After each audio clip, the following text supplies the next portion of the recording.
One for Mum, one for Dad, and one for the country.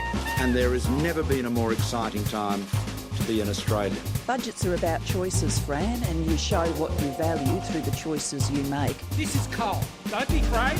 Don't be scared. The Treasurer knows. I want an economy that works for people, not the other way around. We'll just end up being a third-rate economy, a banana republic. Just follow the money. G'day and welcome to Follow the Money, the Australia Institute's podcast that explains big economic issues in plain English. I'm Ebony Bennett, Deputy Director at the Australia Institute, and while Parliament is off for the midwinter break, this week we're bringing you an episode from our popular webinar series. Restoring trust and integrity in Australia's democracy was a key election issue at the 2022 federal election. This issue has only become more important following a series of scandals ranging from Scott Morrison's secret ministries revelations and the recent PwC tax avoidance scandal. A key source of mistrust in the government right now is the jobs for mates culture. Earlier this year, Independent MP for Mackellar, Dr Sophie Scamps, introduced a new private members bill designed to end that jobs for mates culture. And in this webinar, I sat down with her to unpack what's in the bill and what it seeks to achieve.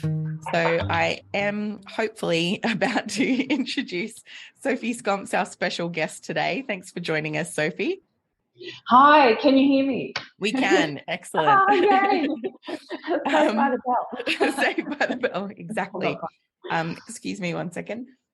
So Sophie Scamps is the independent MP for Mackellar, and she made history in 2022 by becoming the first independent to win the Northern Beaches seat since that electorate was first formed in 1949. Sophie won the seat after promising a new way of doing politics, putting the community first, and she campaigned on a platform of climate action, integrity and equality. And prior to entering politics, Sophie worked in the emergency department of Mona Vale Hospital and then practiced as a GP. We're delighted to have her with us today. Thanks for bearing through all the technical difficulties. Thanks, Sophie. Thanks, Ebony. And joining Sophie today is Bill Brown, the Director of our Democracy and Accountability Program. I wondered, before we get stuck into the bill, I just know that integrity was kind of a critical issue at the last federal election. Presumably, you were going along as a doctor in your previous career. What made you decide to get into politics, and how important was integrity as an issue for you at the last federal election? Thanks so much, Ebony, and hi, Bill. Integrity was a massive issue, I think, as a lot of people know, at the last election. And the reason I got involved, as you said, I was humming along quite nicely as a GP, loved my role as a GP, but was also mindful, niggling in the back of my mind, that there was potentially, I was looking after a cohort of patients, but I felt there was a lot more I could be doing with the social determinants of health to look after people's well-being and health, and looking at things like action on climate change. We need a stable and climate and environment for people to thrive in. So there were a lot of thoughts going on there, and there really was, it seemed to me, a real void in leadership at the national level on things like action on climate change, on our environment, and particularly on integrity. And to cut a long story short, I kind of made this decision to do what I could in my own life. I'd got to a stage where I was very frustrated and feeling like something needed to change. So my decision was to do what I could in my own life and in my family's life, and sort of helped with the help of others, built this community group. And from there, it just grew and grew. But really what was fundamental to my campaign was that whole Voices of model, and we created a Voices of Mackellar model, and that involved the kitchen table conversations where really we just sat down and listened to people who live in Mackellar, because people were feeling that they weren't being genuinely represented. So we felt, well, if people do want to be represented, we need to start with listening. And the aim wasn't at the beginning to run a candidate. The aim was just to hear from the community and highlight what the top issues were. And action on climate change was really was number one, as well as protecting the environment. But right smack bang underneath that was action on integrity in government as well. And there was a lot of debate around why on earth we didn't have a National Anti-Corruption Commission. And one thing I would say is that a lot of people ask, well, what sort of power does an independent have in a parliament where you're not holding the balance of power? And I would say that the power comes with highlighting difficult issues. And so we know that Helen Haynes and before her other independent MPs had highlighted this issue that the federal government didn't have a National Anti-Corruption Commission until it became so widely known about. They highlighted it in the national conversation. So it became broadly understood. People knew that we didn't have it. And so that's how it became one of the hot topic election issues. And that is the power of an independent, that freedom and that ability to speak out on issues that maybe either of the big parties are not happy to touch on. So thank you to Helen Haynes for constantly highlighting that and all the others who did the work on that previously. And I would also just add to that as well is the work that Zali Steggall and others did on climate change. They were the two top issues at the last election, both driven by independents because of that freedom to really represent their communities. Yeah, and as I mentioned in my introduction, we have seen that legislation to establish the National Anti-Corruption Commission now. Unfortunately, it doesn't have public hearings, which is something the Australia Institute has pushed very heavily. But one body like that isn't going to be able to clean up and fix integrity in politics. There is a whole host of issues. Can you tell us a little bit about the Jobs for Mates culture and why you're so concerned about that? Thanks, Ebony. Would love to. And yes, I agree. The National Anti-Corruption Commission is really just a first step. So it's wonderful to have, but what it does do is it investigates corruption after it's occurred or allegedly occurred. So what we actually want to do is really build that integrity infrastructure into our democracies so that we're preventing we can call it corruption, or really what it is just not acting in the best interests of the people that we're representing. So we really need to build that infrastructure, and there's a whole lot of pillars to that and a lot more work that needs to go forward from here as well. And this one issue that I felt was really important was this issue of Jobs for Mates, or the politicisation of the appointments process to those really important Commonwealth public positions. And we saw what happened. I think the most egregious example was what happened with the Administrative Appeals Tribunal with the last government, where 40% of those positions were had direct political connections. And that just helps to undermine the trust and the confidence that the Australian people have in our democracy. If you can't trust these really important institutions that underpin our democracy, then how can we trust the decisions coming out of them? So it really undermines that trust in our democracy. Yeah, Bill, that refers to some Australia Institute research that Sophie's talking about there, that 40%. Can you just give us a little bit more detail on what that research showed about cronyism with the AAT? Yeah, so last year, two of our colleagues at the Australia Institute, Dr. Deborah Wilkinson and Liz Morrison, looked at almost 1,000 appointments that had been made to the AAT between 1996 and the present day. And its previous bodies that merged into it. And it found a really disturbing trend. As Sophie mentions, it went on for many years with about 5 to 6% of appointments being political appointments. So that might be someone who'd been a candidate or a member, had worked as a political staffer, or had another connection to a political party.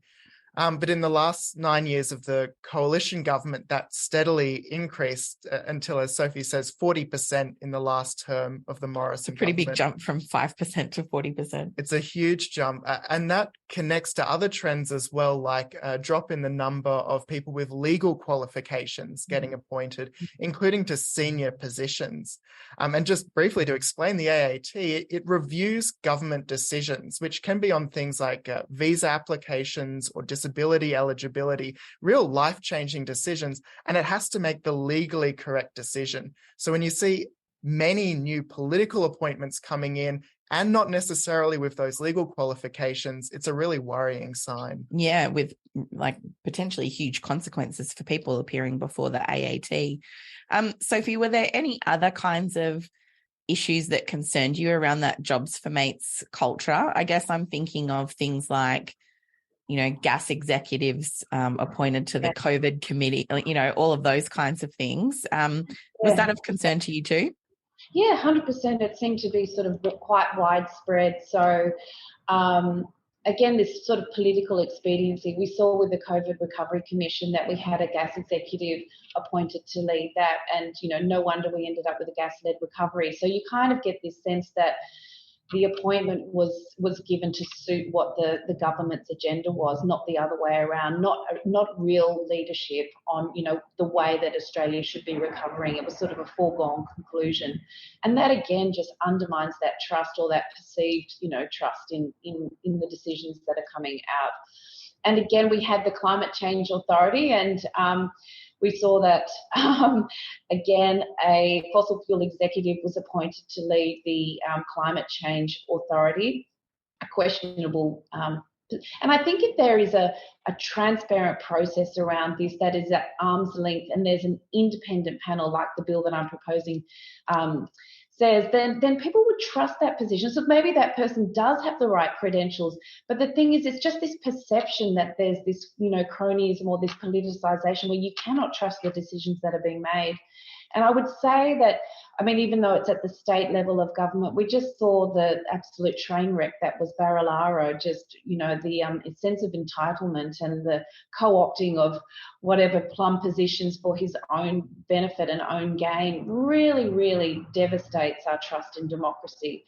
And so it's just that mindset where people need to know that politicians and people who are appointed to these important democratic institutions are doing so and serving the public's best interest, not serving their own interests or their party interests. And we need to be able to have that confidence and that trust as well. So we will talk about, I'm sure we'll get onto it a bit later, but that's why there needs to be this independent process. The government currently is talking a lot about, yes, there's a process for expertise and all of this, but we need that process to also be transparent and also be at arm's length from the government quite often. And that's what my bill does.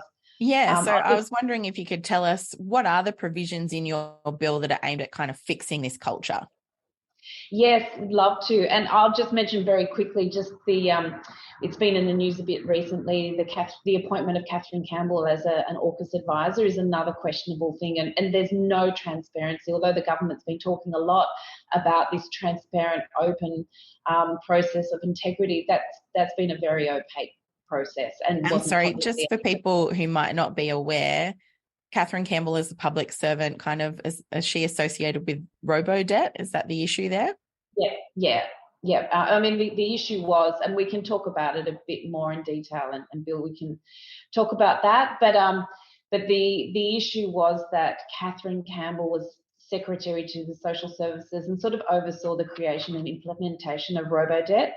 But when the new government was brought in, I think they decided they would like somebody else in that role, and a role was created that Catherine Campbell was appointed to. So there wasn't any transparency around that whole reappointment process and the remuneration as well. But we can talk about that. But I'll just go into my what's called my Transparent and Quality Public Appointments Bill 2023.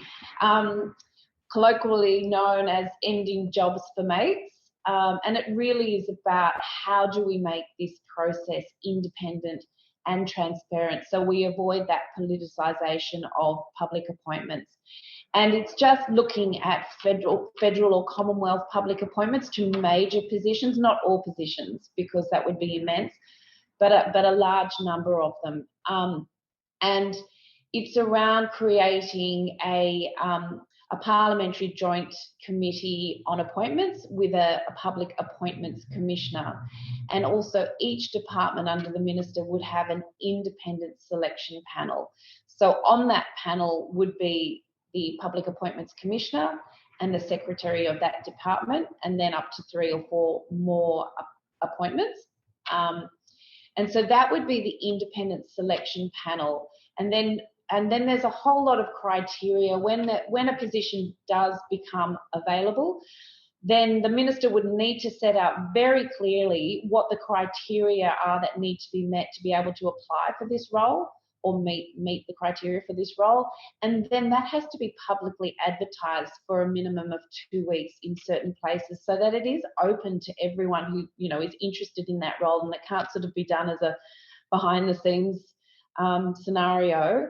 And then the independent selection panel would choose from the candidates, and they need to choose at least 3. And then it would be up to the minister to make the final choice out of that short list of at least 3 people.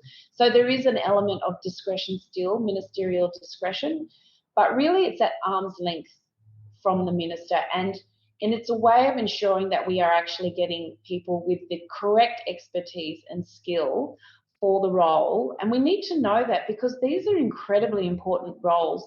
And we need to know that Australia is getting the best person for the job, and we have that really cutting edge leadership on these really important issues.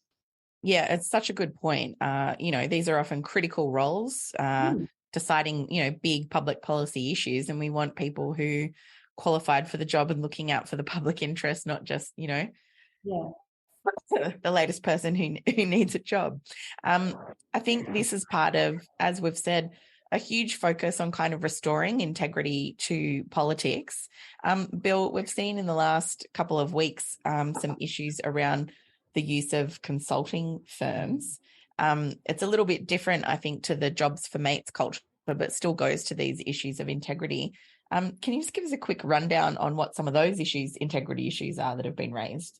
Yeah, absolutely. So you'll have seen in the news the PwC scandal, which involves making use of data that they were trusted with by the government in order to help clients avoid taxes.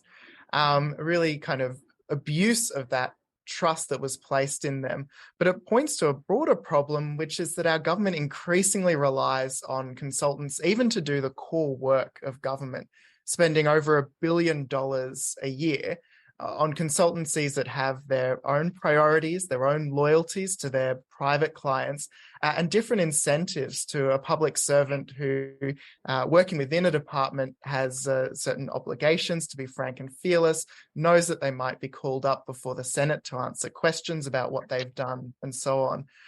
It does tie in, I think, with this Jobs for Mates idea, because we see how tightly enmeshed the public and private sector can be. It's not just that a single contract occurs between the government and a consulting firm. It's an ongoing relationship. There's a revolving door of staff. There's appointments made from the consulting firms to government positions. So we absolutely see this kind of hollowing out of the public service and a dependency on private for-profit companies. Yeah. Sophie, have you been concerned by some of those revelations? Oh, yes, 100%. And I think that sort of revolving door from, ministerial or staffing in areas in Parliament into lobbying positions as well is a major, major concern because of the access that they have and the influence as well. And I think the Grattan Institute did some research as well around the likelihood of people who have direct political connections when they have an appointment to provide frank, as you mentioned, Bill, frank and fearless advice. Is far less likely that they will provide frank and fearless advice if it has been a political appointment, and there can be concern about what that would mean for their future. So it is very concerning, and I think one of the basis or the foundations of our democracy is that we do have a public service that is giving independent advice to government. So if that has been co-opted and corrupted in some way, then that really is undermining our democracy. We're not very far along from the federal budget, Sophie, and before we go to questions from the audience, I did just wonder, what was your reaction to that budget overall, and how well do you think the government kind of balanced the need to give people cost of living relief without kind of spending that would be inflationary and other matters? What was your reaction to the budget overall? Yes, I think that the government did have sort of have to weave that narrow path between inflation pressures and cost of living pressures. And I would say that it wasn't a very ambitious budget, but they've probably been quite cautious as well. What my main concern is, I think there was relief for the most vulnerable people in our society, but a lot of people are doing it really tough at the moment. But it was good to see that there was support for some of the people who were doing it really tough. And I particularly liked things like providing small businesses with subsidies to electrify their businesses, because going into the future, that will mean that they have cheaper energy prices or power bills as well. So it's sort of building for the future at the same time. There was a bit in there for electrification. I would have liked to have seen more. I think that the push needs to really be on electrifying our households and our society as quickly as possible. It was good to see that there was money in there for hydrogen, green hydrogen, which I've managed to clarify in a question as well. We know that hydrogen isn't the full answer by any stretch of the imagination, but it will have a role to play in the future with those hard-to-abate industries. And we know that there's countries that are really looking out for, for us to export green hydrogen as well. Germany, Korea, Japan, so things like that. But for me, the main issue with this budget was the fact that we have such enormous and ongoing expenses, into the future. We're looking at defence. We're looking at climate change, resilience and mitigation and cleaning up after disasters. We're looking at an ageing population, so growing aged care costs and also health costs with chronic disease and the NDIS. There's a lot of issues that we are going to need to fund into the future, and how we're going to do that. So looking at the government, with the 15% flat rate tax on multinationals, I think is a welcome step forward, but also just looking at the petroleum resource rent tax as well, and how ineffective it is currently at giving Australians sort of a fair return for the sale of what are our resources, the gas and the oil on offshore oil and gas. And really, it feels at the moment that those resources, those Australian resources, are being given away on the cheap, and we're just not benefiting how we should be, particularly in comparison to other nations like Norway and Qatar, who are reaping billions in profits. So we know that Norway, since 1996, has built up a sovereign wealth fund worth, $2 trillion, whereas Australia, we're drowning in debt, nearly $1 trillion of debt. So it's a completely different story. And Norway, you'll probably be able to fill this in a bit more, but Norway has done a lot on their tax reform in the 90s to ensure that they were benefiting from the sale of their resources. Yeah, certainly a lot more. And I think it was Richard Dennis last week in the wake of the budget kind of talking about the fact that we export more gas than Qatar, but Qatar collects 20 times more tax from its gas industry than we do. And you're absolutely right. The PRRT is broken. A number of former heads of the ACCC have made that point. And I think it was Rod Sims who kind of said the government had more or less squibbed this reform. So basically, the PRRT was so bad that even the former coalition government, which is a big fan of the gas industry, had looked into what was needed to do to reform it, because you've got gas profits absolutely going through the roof, windfall profits of up to $40 billion. So they're not, producing more, they're not doing it more efficiently. It's not because they're, really fantastic at their jobs. It's mainly due to the war in Ukraine.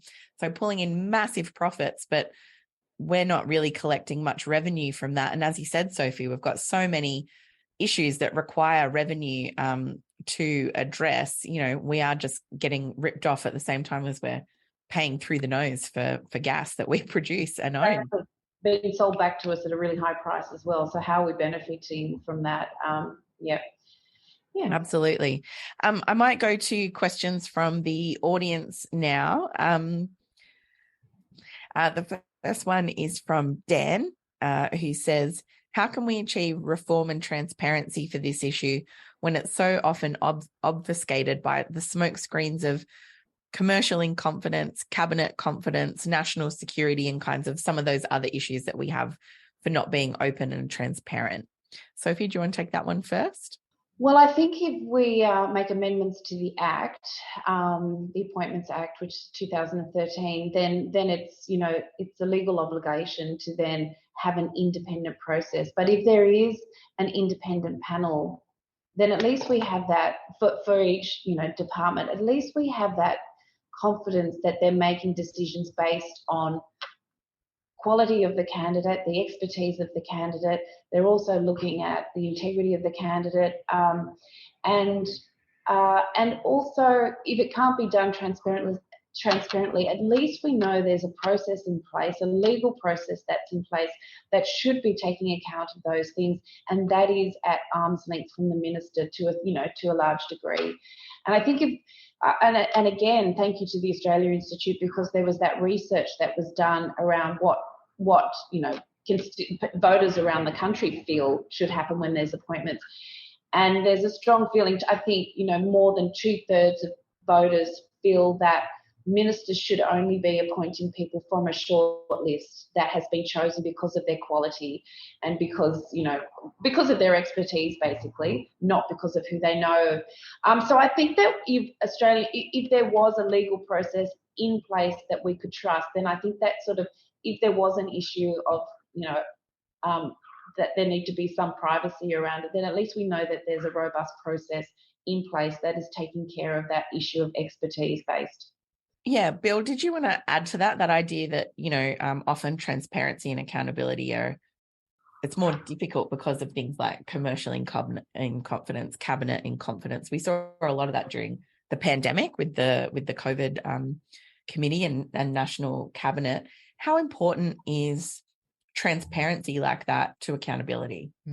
I think it's fundamental, and there are so many examples that abound of information that only comes out thanks to an alignment of circumstances. That kind of points you to all the different things that we're missing out on because those things didn't align. Advice about how Australia Post should be restructured that had to be kind of dragged out via a parliamentary process, or how much other advice to government isn't exposed by that same process. Or actually just recently with the appointment of Catherine Campbell, I think that came out through freedom of information requests. But we know that there are a lot of FOI requests that are sitting unprocessed, unreviewed with the Information Commissioner years after they were submitted. And, at this point, they've lost the political saliency that they once had. So without shining that light on the inner workings of government, we do miss out on what's going on. And it also points to the fact that as well as these important changes to how the law works, we need cultural changes as well. A public service that realises that it's responsible to Parliament and the public, not just to the Minister of the day, and responds to, say, an FOI request accordingly. So absolutely, I think it's very important. These things operate in tandem. I'm really sorry about my cough. I was hoping I could make it all the way through. I might just have to step out to cough for a bit. But the next question that I have is from Birchall Wilson. Sophie, Birchall asks, should the issue of jobs for the boys be extended to awarding of government contracts to consulting firms? I think, again, if there was greater transparency around how these jobs, these roles were appointed, I think yes. Because, I just recently heard where often it's the name of the agency that gets them the job, not actually what their experience is. Bill, you'll probably be able to speak to this as well. But if there was some sort of just criteria. So because I think what happens is, Bill, please speak to this as well, is that often it's given to the big accounting firms or whatever it is, rather than a smaller firm that might actually have great expertise in that area. Bill? I think that's right. And it's been described as the big con, the confidence trick, that consultants place such a premium on delivering advice with confidence. And that does lead politicians or commentators or public servants to place more of a reliance on it than it strictly deserves. If you actually go through it line by line, there's not as much there as that it appears to be. So politicians are capable of being dazzled by this, as well as, of course, the problems that when those connections form between senior public servants and consultants, there's a serious concern of at least a perceived conflict of interest. So there's definitely multiple elements there, and it's worth a review. And Bill, we've called for basically companies that breach the public trust, like PwC, to be banned from receiving future contracts. Is that right? That's right. And I think that's important. I don't think there's any private company that would allow for to continue contracting with a company that had betrayed their trust, as we've seen with the government and PwC, for example, although other examples exist. We need real consequences for consulting firms that are caught out like this, and a ban on receiving future government work is kind of, I think, proportionate and the least we should be asking of them. And just as a follow-up, because I think it goes to this issue of accountability and transparency. I mean, we have seen previous governments pursue aggressively whistleblowers, for example, that have made disclosures to the media and to the parliament in the public interest when they've seen wrongdoing in the public service, for example. But we haven't seen that kind of aggressive approach when someone has used secret information basically for profit here, have we? I think that's one really disappointing element of this, that, we've seen whistleblowers and their lawyers hounded by governments facing potentially life imprisonment, or the rest of their lives in prison. And there doesn't seem to be the same serious treatment taken when the misuse is for profit. One thing that struck me is that it wasn't even misused for that much profit. In the Sydney Morning Herald, Elizabeth Knight kind of observes that PwC alienated the government, which is a multi-hundreds of millions of dollars a year client, and as one of the biggest platforms in the country, for as far as we can tell, $2.5 million. So it also raises the question, why are we taking strategic advice from a company that seems to have acted, set aside the moral issue, just acted without any kind of strategic nous themselves? Yeah. The next question that I've got is from Cheryl Tonkin.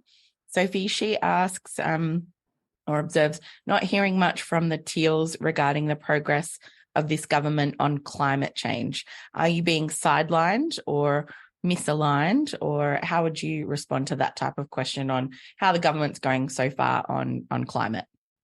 Look, I would agree that there really was not much in the last budget for climate change or protecting our environment. We hear a lot about how we are in a biodiversity extinction crisis, and there really was very, very little money in the budget to look at that. And I think very little money as well acting on climate change. There was a bit on there was the $2 billion on hydrogen and some electrification, but hopefully the government, I think that is our role, is to continue to push the government and hold them to account to their promises. There is always a lot of negotiation and discussions going on in the back, and then also we're out in the media talking about it, and then again, asking questions in Parliament. So just to hold the government to account, and 100% I know that climate change is the biggest issue, and now cost of living as well for this electorate. And so I will continue to do whatever I can. And the government is bringing in, we're going to be debating soon fuel efficiency standards. That's another big change. There's submissions open for that currently as well. We're looking at that. But we need to keep pushing on electrification, renewable energy. And I think that the government, we've seen what the US has done with their Inflation Reduction Act. They've put probably nearly $1 trillion into investment into renewables and electrifying their nation, and other countries like, the EU has responded, Canada has responded. Australia is really yet to respond. We do have the National Reconstruction Fund, but that's some subsidies, and it's $15 billion. It's nowhere. I mean, we're never going to be able to have that, the enormity of what the US has done, but we do need to be able to respond in a way, because the transition is on. If Australia, we keep hearing about how Australia is going to become a superpower, but we actually need to invest in that and make sure that it happens. And I think that my role and the other crossbench role is really to continue to push the government and hold them to account on that, because the opposition is silent on it. Yeah, and that's something that the Australia Institute noted in our budget coverage, which you can find on our website, is not only, do we need to be putting more into restoring nature and tackling climate change, but we're still subsidising the problem. We're still spending billions of dollars every year on subsidies to the fossil fuel industry that are making climate change worse. So there's still, a fair way to go there. Exactly. And one thing I'll just add to that as well, not only are we subsidising the fossil fuel industry, but we're also subsidising the logging of native forests. It's unsustainable. It's not economic. We're subsidising it so it remains afloat. And we have this incredible biodiversity crisis on our hands, yet we're cutting down one of our greatest resources, and incredibly unique. And so that's another thing that I would like to call for, is an end to those subsidies and an end also to native forest logging. And that's not an end to logging, full stop. That's an end to native forest logging, and to support that transition across to plantation and new types of wood products. No, it's a really good point. Apparently we're going to set up a green Wall Street to tackle biodiversity. Meanwhile, we're still logging habitat. It just makes no sense, does it?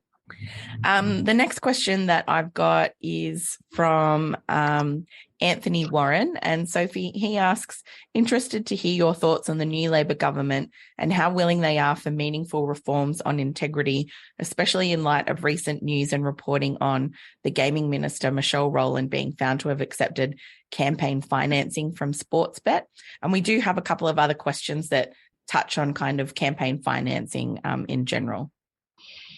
Yes, I agree. I think that this culture of political expediency is very entrenched, or has been very entrenched for years. So the government is talking a lot about greater transparency, greater accountability, expertise based when they make their decisions. But there's still a lot of questions, and I would say the Catherine Campbell case recently around that appointment and the lack of transparency around that is one question. And again, with Michelle Rowland accepting gifts and campaign donations from, the gambling sector, when that is the sector that she's reforming, has huge question marks. And I'll say again, the only people asking the questions in Parliament were the crossbench. Again, the opposition was silent on that. And so the role of the crossbench is really to work both with the government and try and work constructively on improving legislation, but it's also holding them to account and doing what they actually say they're going to do. I think it's unacceptable that a minister would accept donations and gifts like that. They sort of got away with it because she did declare them on the register, but it's still not good enough. It's still not good enough. There's always a level of influence there, and then that biases decision making. There's got to be something that's done about that level of transparent accountability as well. Bill, do you have a comment on that? Yeah, Bill, I was going to ask, I think that brings up two issues. One, your thoughts on campaign kind of finance and electoral reforms and those kinds of things. But the other one, I guess, was around, where do we go from here? And I think Sophie's point about the role of the crossbench in keeping these issues central to the public debate. Yeah, so on kind of political finance reforms, I think the most obvious first step is for more transparency. So we do find out about these contributions from the gambling industry, but because the threshold for disclosing contributions is so high, we don't really know what else we're missing out on as part of that story. And it's also the case that because reporting is kind of done as a block of donations for a year, and it happens several months after the close of that financial year, it takes us a long time to find out about these contributions, even though the influence of those donations happens at the moment that they're made. So lowering the donation threshold and disclosing donations in real time, which outside of an election might mean within weeks or a few months, and in an election would mean even faster than that, would really go a long way to finding out just how broad and pernicious this influence is. But I think also to kind of the second part of Eb's question, it's right that the crossbench can play a different role to that of the opposition in holding the government to account. because every opposition will at some point be a future government, there are different incentives operating on oppositions, which can limit the kinds of questions that they probe, the kind of areas that they're interested in digging up dirt on, because it may dig up things from their previous term in government or might make it harder to govern in the future. So crossbenchers play this really interesting kind of liminal role in providing that scrutiny. The next question I've got is from Phil, who Sophie asks, should any firm or person, including related parties, be prevented from taking up Commonwealth jobs or contracts if they've made a donation to any political party? Kind of a bit like the reverse of the coin from the Crown provisions in the Constitution. So, Bill, I think that you're going to speak to this one more than I am, but because it does depend, I guess, on the size of the donation as well. But yes, we do have to look. We do need far greater transparency. I think it does come down to transparency. Who's donating? What roles have they got in advising government as well? I think that the first step is greater transparency and to find out how widespread this issue might be as well. Yeah, it is something that definitely needs to be looked at, I think, because where there's donations, there's influence, isn't there? Yeah, I think these questions point to the really important and tricky questions of political finance reform, because we want people to participate in political life and public life, and that includes, particularly under our current public funding, like our political funding model, that includes donations. But on the other hand, we want to avoid any sense that those contributions are done for any kind of personal gain, or that there's an element of cash for access there. And because cash for access can be achieved so cheaply, you can't just provide a kind of numerical threshold beyond which a donation is clearly for access and beneath which it's clearly out of the goodness of one's heart. Those things are actually really tricky to disentangle. So I guess we come back to transparency as the first kind of diagnostic tool to figure out what's going on. And then I think we do need to consider how can we trace what the influence of these contributions are? Are there some that because of the circumstances, the size, the source, are more dangerous or more prone to a conflict of interest than others? And how is it possible to replace those funding sources with other sources in a way that's fair to all political participants? So it's a really important issue, but it's not one that I think we've found the answers to yet. The next question is from Michael, Sophie, who asks about an allied concern, as he's described it. Ex-ministers and MPs and prime ministers obtaining positions in industries they were responsible for while in Parliament. Could you tell us a little bit about that? Would that be impacted by your bill at all, or is that kind of a separate matter? Look, it would be a separate matter, and it is another issue that needs to be addressed. I think that, thinking about your level of influence and all that type of thing. So ministers going into, lobbying roles for the industry that they were in charge of in many ways.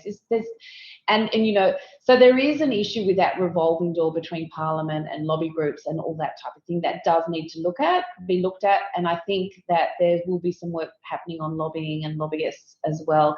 And again, it comes to that, what that transparency is, who's got access to all, in the halls of Parliament. We know there's thousands of people who have access to all parts of Parliament, who are lobbyists as well. And so there's been some recent urgings for that process to be far more transparent as well, so that all lobbyists are on a register, and the person who's sponsoring them, or the parliamentarian who's sponsoring them, is also open to the public, so we can see who's bringing who into Parliament and who they're visiting, all that type of thing. But I do feel like there does need to be a gap or a break between a minister working in a particular portfolio to then being able to join that group or that sector as a lobbyist or working for them as well, and vice versa. What that time frame is, I mean, I would be happy with a few years, I think. What do you think, Bill? Yeah, I think I'm not sure about the exact time period, but we've definitely seen these kind of very quick transitions into roles that would be intimately involved with the position that the minister, or in some cases an MP, might have held before. And part of it might be providing more funding for MPs once they finish their time in Parliament.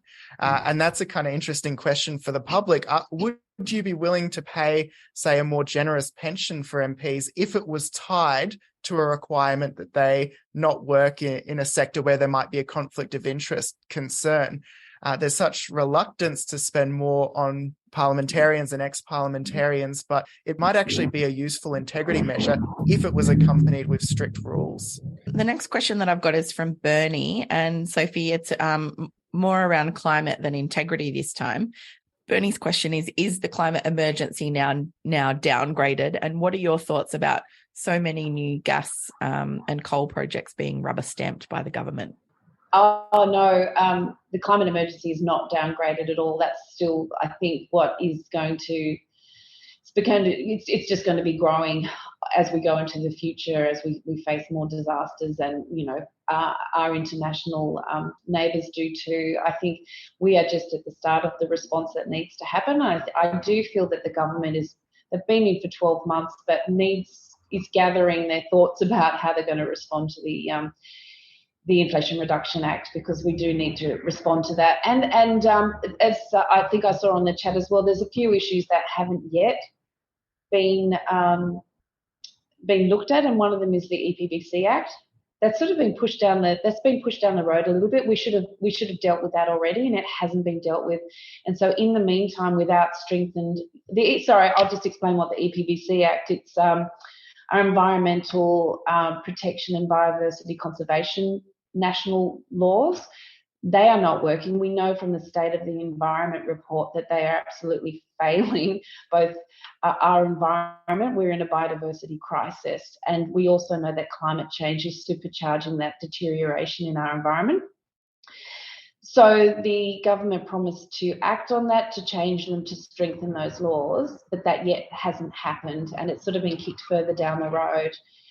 And a lot of you would know that what a lot of people are proposing is this climate trigger. So not only looking at when a large project is proposed, to one of the things that needs to be looked at is how this project will affect our climate and climate change in general. That's not currently in there. Another thing that I'd like to see strengthened as well is the water trigger. And how our water supplies, our underground reservoirs will be affected by some projects as well. So that exactly has been kicked down the road, and it's something that, again, we need to push the government on to act, because in the interim, with these weaker laws, like we saw coal mines and gas mines are getting pushed through, we need to act on that now. And one thing actually that was proposed by one of the not-for-profit environmental groups was a pause on these on gas and oil and coal projects, fossil fuel projects being approved until the EPBC Act has been addressed and strengthened. Yeah, that would certainly be a good interim measure. The Australia Institute and others have been pretty strong on the idea that the United Nations, the International Energy Agency, the world's scientists, and I think a majority of Australia's scientists are just really very clear. We don't need any new fossil fuel projects in Australia, and Australia is the third largest exporter of fossil fuels in the world. We're not a small emitter. We're actually a huge global player when it comes to fossil fuels. And just in the last week, we have seen the Environment Minister, Tanya Plibersek, approve 4 new coal mines. And of course, in the budget and earlier, we've seen the government kick in funding to open new gas fields, particularly in the Northern Territory, that I must say are opposed by the First Nations communities there for reasons not only concerning the impact on land, but also water and country in general, as well as land rights and things like that. So, yeah, a lot more to be done, certainly in that space. Certainly a lot to look at there. I agree. We've got only a few more minutes. So I will ask Sophie just this last question around whistleblowers and how whistleblowers can be protected so they know that they can report wrongdoing without fear. Do you have any thoughts on that? Yes, 100%. We need to protect our whistleblowers a lot better than what we are. As Bill mentioned earlier, we have incredible, heroic whistleblowers who are facing, jail terms because of what they did, disclosures on Australia's actions in, during wartime activities and also around robo-debt. They were done in the interest of Australia, and yet they're treated as criminals. So we need to do something that supports people, because obviously there's a lot of people who will not step up because of the risk, the personal risk. And so we're really relying on these people taking a huge risk with their own lives. And we know facing jail time, marriage breakdown, losing their jobs, all these things, there's really nothing there to incentivize people to be a whistleblower, except that they're doing it in the public interest.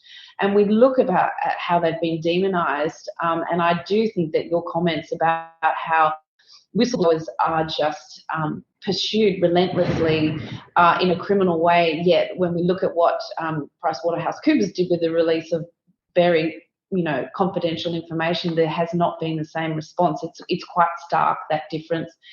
I would like to see, I think when we were debating the National Anti-Corruption Commission, I and the others were fighting very heavily for there to be greater protections within the National Anti-Corruption Commission for whistleblowers. The government was quite keen that actually the way they would do it was to amend the Public Interest Disclosure Act, and that needs to be strengthened so that whistleblowers are protected into the future. Bill, did you have any comments on whistleblowers? Yeah, I think it's almost unfinished business from the National Anti-Corruption Commission, because they're going to depend on reports from whistleblowers for some, not all, but some of their investigations. And a whistleblower protection authority is probably part of that unfinished business, to have a central place that can protect whistleblowers, can provide them with information, test legal cases to defend them, and find out what the extent of the law is. So that would be a place to start. We are going to have to wrap it up there. Please thank Sophie Scamps, our special guest today, and Bill Brown. Thank you so much for your time today, Sophie. It's been great to have you for this discussion. Thank you to everyone who put in a question for Sophie and Bill. As always, I'm sorry that we can't get to all of them. This episode was recorded live on Wednesday, the 17th of May, 2023, and things may have changed since recording. If you liked today's episode, please rate and review us. It helps other people to find the show. And if you love the show and want to help us continue to do work with impact and influence, please consider supporting the Australia Institute with a small tax-deductible gift today at australiainstitute.org.au. That's also where you'll find all our latest research and content, and we're on Twitter at the Oz Institute with an AUS. My Twitter handle is ebony_Bennett with a _NTT. Sophie Scamps is at Sophie Scamps, that's SCAMPS. And our producer, Jennifer Macy, is at Jennifer Macy. Our theme music is by Jonathan McFeet from Pulse and Thrum, with additional music from Blue Dot Sessions. Thanks for listening.